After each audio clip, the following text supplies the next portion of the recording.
For decades, we've been told that America's global dominance is powered by innovation, democracy, or sheer military might. But what if one of the most powerful forces behind the US empire isn't any of those? What if it all comes down to oil and a quiet agreement forged in the shadows of the 1970s that turned crude barrels into geopolitical weapons? Today, we peel back the curtain on the petrodollar, a financial arrangement so deeply embedded in our modern economy that most people have no idea it exists. But when this arrangement cracks, as it may be doing right now, the consequences are seismic. How did oil become priced in dollars? Why does it matter? And what happens if the world moves on? The answers start not in a boardroom or battlefield, but in a desert, a crisis, and a secret deal that reshaped the world. Before we dive into the origins of the petrodollar, let's take a moment to understand the broader picture. The global economy runs on trust and currency. But not all currencies are equal. The US dollar is the world's reserve currency, meaning it's the default for international trade. Over 80% of global trade, from cars to semiconductors, to most importantly oil, is conducted in US dollars. This dominance gives America an unparalleled advantage. It can print the currency that the rest of the world needs, allowing it to run massive deficits without the immediate consequences other nations would face. But this wasn't always the case. To understand how we got here, we need to go back to a pivotal decade, the 1970s, when two pillars of American power began to wobble, the gold standard and oil supply. And out of that instability, the petrodollar was born. In the aftermath of World War II, global leaders gathered in Bretton Woods, New Hampshire, to build a new international financial system. The resulting Bretton Woods Agreement pegged major global currencies to the US dollar. And crucially, the dollar was backed by gold at $35 an ounce. For a while, this system brought relative stability. But by the 1960s, America's spending, especially on the Vietnam War and domestic programs, ballooned. Foreign governments began to doubt whether the US could really back all those dollars with gold. Countries started demanding gold in exchange for their dollar reserves. By 1971, the pressure reached a breaking point. President Richard Nixon took a bold and controversial step. He ended the dollar's convertibility to gold. Overnight, the Bretton Woods system collapsed. This move, known as the Nixon shock, unmoored the dollar from gold and allowed it to float freely. But it also created a new problem. Why would other countries continue to hold or trade in dollars if they were no longer backed by anything? Enter oil. The Arab-Israeli Yom Kippur War was underway. In response to US support for Israel, the Organization of Arab Petroleum Exporting Countries, OPEC, imposed an oil embargo on the United States and several allies. The results were immediate and devastating. Oil prices quadrupled. Gas stations ran dry. Inflation soared. The US economy entered a tailspin. But amid this chaos, a long-term strategy emerged. The US approached Saudi Arabia, the de facto leader of OPEC and home to the world's largest proven oil reserves, with a proposal that would stabilize the dollar and secure America's access to oil. In a series of closed-door meetings, the US and Saudi Arabia struck a monumental deal in 1974. Saudi Arabia would price all of its oil exports exclusively in US dollars. In return, the US would provide military protection and arms to the Saudi regime.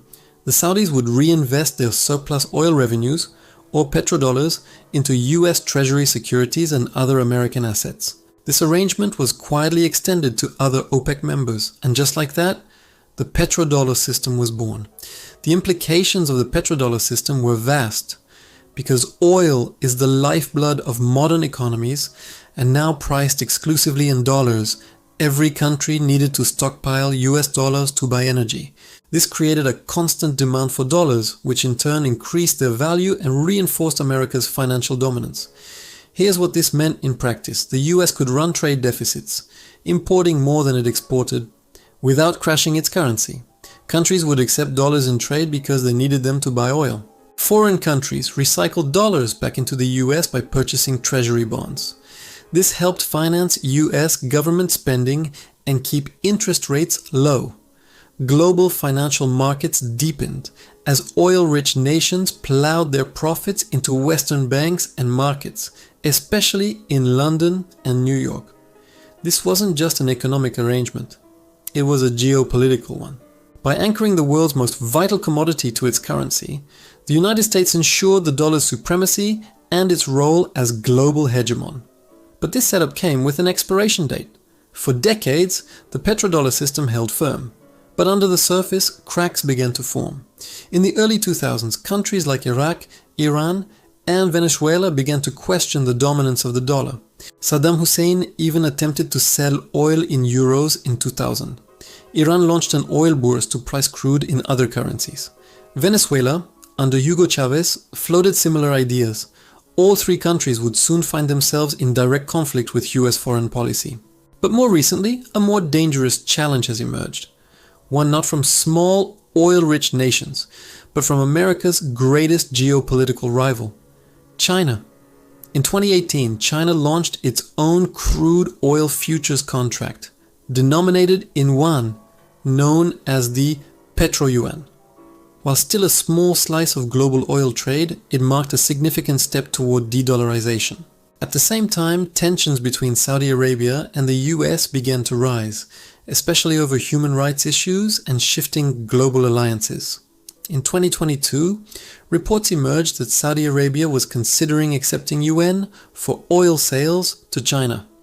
If the world's largest oil exporter begins pricing in a rival currency, the petrodollar system could unravel, and the consequences would be catastrophic, not just for US prestige, but for its entire economic model. So what happens if the petrodollar dies? Let's examine the mechanics. If oil is no longer priced exclusively in dollars, countries wouldn't need to hold vast dollar reserves. Demand for US debt would fall. Interest rates could spike. The US would lose its ability to finance deficits cheaply. The dollar would still be used, of course, but it would become just another currency, not the backbone of global trade. This would ripple across every level of American life. Higher interest rates would make mortgages, car loans, and business debt more expensive. A weaker dollar could increase the price of imports, fueling inflation. Military spending, funded in part by debt, could face new limits. In short, the loss of the petrodollar would force the US to live within its means, something it hasn't done for decades. But perhaps most alarming of all is that no credible plan has been put in place to replace or adapt to a post-petrodollar world. Over the years, various efforts have been made to insulate the US from oil dependence and petrodollar risk. Energy independence. The US shale revolution did reduce America's reliance on foreign oil, but global markets are still tightly interconnected. Digital currencies. Some propose using central bank digital currencies, CBDCs, to replace the dollar system. But this faces enormous logistical and political hurdles. Military might.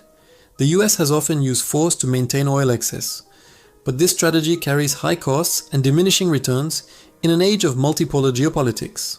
Meanwhile, other countries are quietly building alternatives. China and Russia are settling more trade in local currencies. BRICS nations are exploring a joint reserve currency.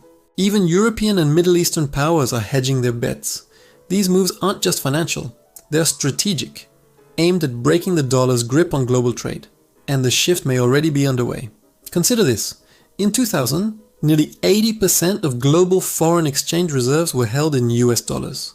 Today, that number is closer to 58% and falling. China has inked bilateral oil deals with Russia and Iran in yuan. In 2023, the United Arab Emirates and India signed a deal to settle oil trade in rupees. Saudi Arabia, once the crown jewel of the petrodollar system, is joining the BRICS Plus bloc, deepening ties with China, and exploring non-dollar pricing mechanisms. What's happening now mirrors the early 1970s, a time of inflation, geopolitical conflict, and monetary upheaval.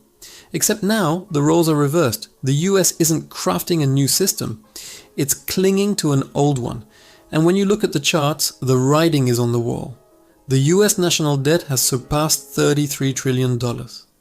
Interest payments alone are approaching $1 trillion annually. Global demand for treasuries is flattening, even declining.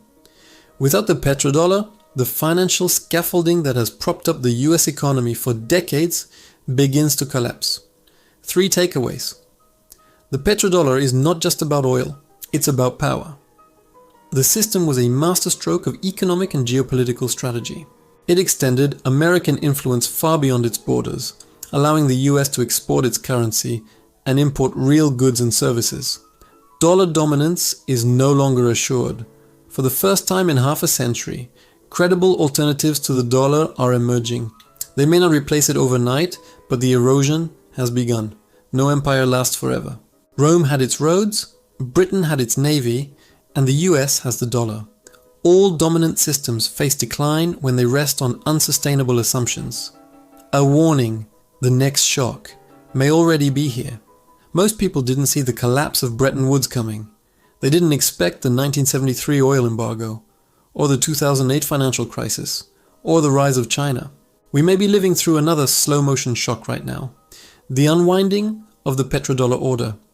The question is, will we prepare for what comes next? Or wait until the next crisis forces our hand? If this video challenged your understanding of global economics, share it, talk about it, learn more. These aren't just abstract ideas, they shape our daily lives. Subscribe for more deep dives into the forces shaping our world. And remember, behind every great power is a system, and systems, like empires, eventually change. Don't be the last to notice. Thanks for watching.